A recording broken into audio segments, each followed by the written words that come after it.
There is a difference between two types of people: lost souls and soulless beings. Lost souls are individuals who, over many lifetimes, have lived in a way that's far from virtuous and have lost their connection to their inner spiritual essence. They have become deeply entangled in materialistic desires and attractions, where the link between their personal self and their higher spiritual self has been severed. This means that the spiritual part of them, often called the spiritual monad, has been set free, while the lower, personal self is left trapped in the relentless pull of material desires and distractions.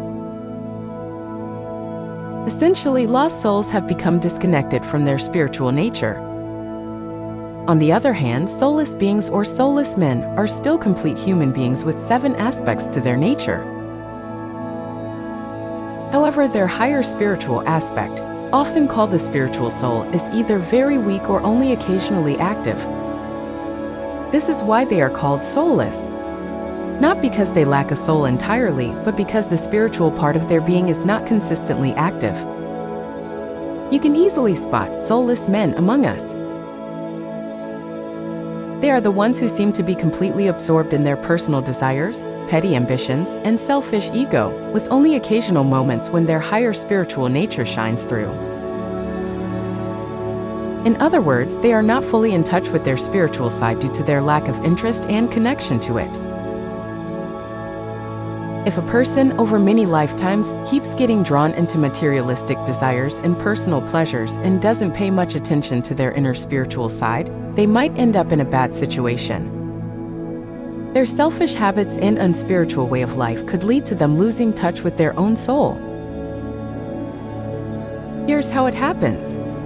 The spiritual part of them, often called the spiritual soul, doesn't find a suitable home in their personality because their personality is too focused on material things.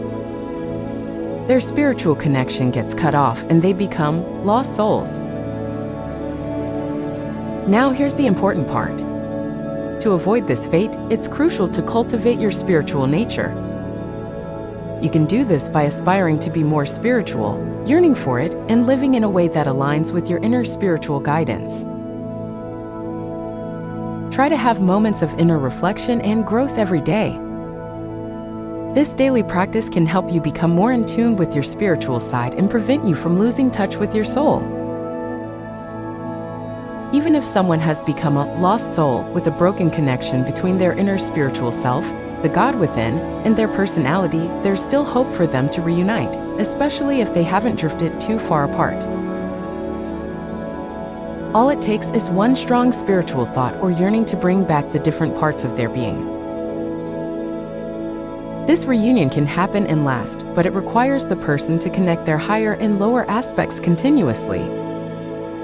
If the lower materialistic desires are stronger, the separation will happen again, and reuniting will be even harder. So, lost souls are different from soulless men, but if soulless men continue down a materialistic path without seeking the spiritual, they might also end up losing their connection to their inner self over time.